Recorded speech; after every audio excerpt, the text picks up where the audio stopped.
The first thing people usually notice about the old Hadley house is the smell. It's not the damp, fungal rot you'd expect from a structure sinking back into the New England soil. No, it's the cloyingly sweet scent of overripe blackberries, a smell so thick and heavy it feels like you're breathing syrup.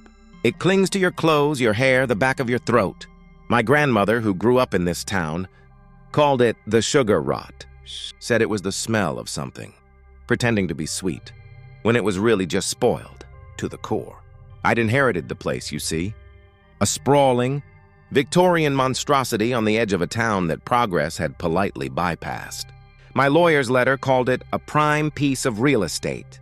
The locals, the few I'd encountered at the gas station and the diner, just called it that place. They wouldn't look me in the eye when I mentioned it. The teenage kid who pumped my gas, his hands stained with grease and something darker, just shook his head and muttered, "Ain't no prime nothing about it, mister. Land's sick." I should have listened. But I was a man from Boston, a man of spreadsheets and concrete, of problems with logical solutions. A house was just wood and nails. A piece of land was just dirt. So with a duffel bag and a fool's confidence, I turned the heavy iron key in the front door. The smell hit me first, that blackberry sweetness, now mixed with the dust of a century. Sunlight, thick and golden with late afternoon, streamed through the grimy bay windows, illuminating a floating galaxy of dust motes. The place was frozen. A velvet settee, its color faded to a bruised purple, sat opposite a cold fireplace. A grandfather clock, its face a pale, blind moon, stood silent in the corner. On a small marble-topped table, a teacup held a dark, viscous residue at its bottom, as if someone had just stepped out for a moment 100 years ago. My footsteps echoed on the hardwood as I ventured further in. The kitchen was a time capsule of cast iron and chipped porcelain. The wallpaper in the hallway, a once cheerful pattern of roses, was now peeling and stained, and everywhere on every surface were the flies, not the big, noisy bluebottles you find around trash, but small, silent fruit flies. They formed shifting, shimmering clouds in the sunbeams, their tiny bodies a dull, metallic green. They didn't buzz. They just swarmed. I decided to start with the bedroom on the second floor. It was the only one that looked vaguely habitable, with a four-poster bed stripped bare to a stained mattress. I dropped my duffel bag and pushed open the window to let in some air. The view was of the back garden, a tangled, overgrown mess dominated by a colossal, ancient blackberry bush. It was a leviathan of thorns and glossy leaves, sprawling over a rusted swing set and choking the life out of a pair of oak trees. The berries themselves were enormous, fat and black as midnight, some so plump they'd split their skins, weeping dark juice onto the soil below, the source of the smell. That first night I slept fitfully on the mattress, the scent of the berries seeping into my dreams, turning them sticky and strange. I woke with a start to a sound I couldn't place, a soft, wet pop, then another. I lay there in the absolute blackness of the country night, my heart hammering against my ribs. Pop, squelch. I fumbled for my phone, activating the flashlight. The beam cut through the darkness, dancing over the empty room. The sound was coming from the window. I swung the light towards it. A fly was trapped between the window pane and the sash. It was one of the fruit flies, but it was wrong. It was swollen, its abdomen grotesquely distended, pulsing with a faint internal light. As I watched, horrified, it shuddered and burst. Pop. A tiny spray of that same blackberry pulp hit the glass, sizzling for a second before cooling. The light inside it died. I spent the rest of the night in a chair, my phone flashlight trained on the window, watching as one by one the flies that had found their way into my room swelled, glowed, and exploded in tiny, phosphorescent bursts. By morning, I'd almost convinced myself it was a fever dream, a product of bad air and a stranger's bed. The rational part of my brain, the part that was quickly eroding, suggested some kind of fungal infection in the local insect population. I needed coffee. I needed to not be in this house. The town diner was a welcome dose of fluorescent normality. I ordered a black coffee and a stack of pancakes from a waitress whose name tag read Dottie. She had a kind, weary face, the kind that had seen plenty and wasn't surprised by much. "You're the fella up at the Hadley place," she stated, not asking. She poured my coffee with a steady hand. "Yeah, just inherited it," She nodded slowly, her eyes scanning my face. Sleep okay? The question was a little too pointed. I decided to test the waters. The flies are something else up there. Dottie's hand stilled for a fraction of a second. Them's not flies, she said, her voice low. Not really. What are they then? She leaned in slightly, the smell of stale coffee and perfume replacing, for a blessed moment, the memory of blackberries. Old man Hadley, your great-uncle, he was a strange one. Didn't believe in doctors, didn't believe in preachers, believed in the land. He had an orchard out back, the finest in the county. Then his little girl, Elara, she took sick. Some fever the doctors couldn't name. Wasted away to nothing. I took a sip of my coffee, saying nothing. The story goes, Dottie continued, her voice a near whisper, that he was out in his garden, weeping over his dying apple trees, weeping over his dying girl when a man came to him. A stranger dressed in clothes too fine for these parts. He gave Hadley a cutting, told him to plant it in the richest soil he could find, right where his daughter played, told him it would bear a fruit that could cure any ailment, satisfy any hunger. The blackberry bush, I said, the pieces clicking into place with a cold, dread finality. Dottie nodded. He planted it. The next morning, it had grown overnight into that thing you see out back. And Elara, she got better. For a week, she was the picture of health. Her cheeks were rosy, her eyes bright. She ate those berries morning, noon, and night. Then, one afternoon, she just stopped, sat down on that swing and never got up. They say when they went to bury her, her skin was cool and hard like polished wood, and her veins weren't full of blood, but of a thick, sweet sap. A chill deeper than the morning air settled in my bones. What happened to Hadley? He lived in that house another 30 years, never spoke to another soul. Folks would see him out back talking to that bush, tending to it like it was his child. They say he fed it. She looked at me, her eyes full of a profound and ancient pity. You should burn it, son.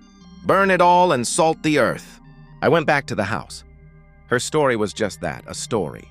A local superstition born from grief and the strange, twisted logic of a bygone era. But it clung to me, that tale, as stubbornly as the blackberry smell. That afternoon, I decided to clear out the attic. Maybe, I thought, finding some family history, some normalcy, would ground me. The attic was a cavern of forgotten things, shrouded in dust and cobwebs. Trunks filled with moth-eaten clothes, boxes of yellowed ledgers, and a child's rocking horse, its paint faded and cracked. In a corner under a sheet, I found his journals, dozens of them bound in cracked leather. Elias Hadley. I took the one from the top of the pile. Its cover dated the year of his daughter's illness. The handwriting was a frantic, spidery scrawl, the ink blotted in places as if by tears or something else. June 12th, the stranger was real. His eyes were the color of the deep woods. He said the Briar-Heart does not take, it transforms. It requires a vessel, a root in the world of flesh. Elara is the seed. I am the gardener. A small price for her life. June 20th, she is so much better. She sings again. Her appetite is voracious. She only wants the berries. I am so happy. The thorns, they whisper to me at night. They have such pretty things to say. July 1st, she is changing. Her skin is smooth like bark. Her hair has the texture of fine roots. She no longer blinks, but she smiles. Oh God, she smiles at me, and her teeth are like tiny, polished seeds. The thorns tell me it is almost time. The fruit must be spread. The flies are the firstborn. They carry the seeds in their bellies. They glow with the life of it. They will find new soil. July 4th, it is done. My Elara is part of the Briar-Heart now. She sits on her swing, my beautiful girl, my perfect perennial child. The flies burst and the seeds fall. They must find their way. They must be eaten. The hunger of the Briar-Heart is endless. I dropped the journal as if it had burned me. My breath came in ragged gasps. It was all true. The rational world I had built my life upon shattered into a million pieces. This wasn't a haunted house. It was a farm, a nursery, and I was the new caretaker. As if on cue, a soft, rhythmic creak, creak, creak began to echo from the backyard. I stumbled to the window, my legs weak. The overgrown garden was below. The rusted swing set, its chains red with decay, was moving. On it sat a figure. It was shaped like a young girl, but it was made of woven, living blackberry vines. Her head was a cluster of dark, glossy berries, her dress a cascade of thorns and leaves, her feet mere tangles of roots, brushed against the ground, pushing the swing back and forth. Creak, creak, creak. She turned her head. There were no eyes, just deep, dark hollows in the berry cluster face. But I felt her looking at me. A wave of unnatural vegetative peace washed over me, a deep, seductive pull to just give in, to stop fighting, to join the quiet, growing thing in the garden. I stumbled back from the window, my heart pounding a frantic animal rhythm of terror. I had to get out, now. I scrambled down the stairs, my only thought to reach my car, to get back to the world of streetlights and sirens. The front door was locked. The heavy iron key I'd used to enter was gone from the lock. I twisted the knob. I pulled. I threw my shoulder against the solid oak. It didn't budge. The windows in the parlor were sealed shut, layers of paint bonding them to their frames. I ran to the kitchen, grabbing a cast-iron skillet, and swung it at the window over the sink. The pan bounced back with a dull, tooth-rattling clang, the glass unmarred. It wasn't glass. It was something harder, something ancient. The sweet, cloying smell was intensifying, pouring into the house from the heating vents, from under the doors. It was becoming hard to think, hard to care. The frantic fear was being slowly smothered by a thick, syrupy lethargy. From the hallway, the grandfather clock began to tick. A slow, deliberate grinding sound like roots pushing through stone. Then, with a great, shuddering groan of rusted gears, it began to chime. But it wasn't a chime. It was a voice. A dry, rasping whisper that filled the entire house, coming from the very walls themselves. The gardener is home. I sank to my knees in the dusty parlor, the fight draining out of me. The clouds of fruit flies swarmed thicker now, their tiny glowing bodies casting a sickly, pulsating light in the dim room. They landed on my arms, my face, their tiny feet tickling my skin. I didn't have the strength to brush them away. The front door swung open silently. Framed in the doorway was the swing-set girl, Elara, her thorny form silhouetted against the twilight. She didn't walk. She unfurled, vines snaking across the floorboards towards me, quiet and sure. The smell of blackberries was everything now. It was the air. It was me. She stopped before me. A single vine studded with thorns lifted and gently brushed my cheek. It was cool and smooth. A profound vegetative peace settled deep in my bones. The hunger I'd felt, the anxieties of my old life, the fear, it all melted away, replaced by a single, simple, radiant purpose. She held out a hand, a cluster of perfect, obsidian blackberries resting on a bed of leaves in her palm. Her invitation, her gift. I reached out and took one.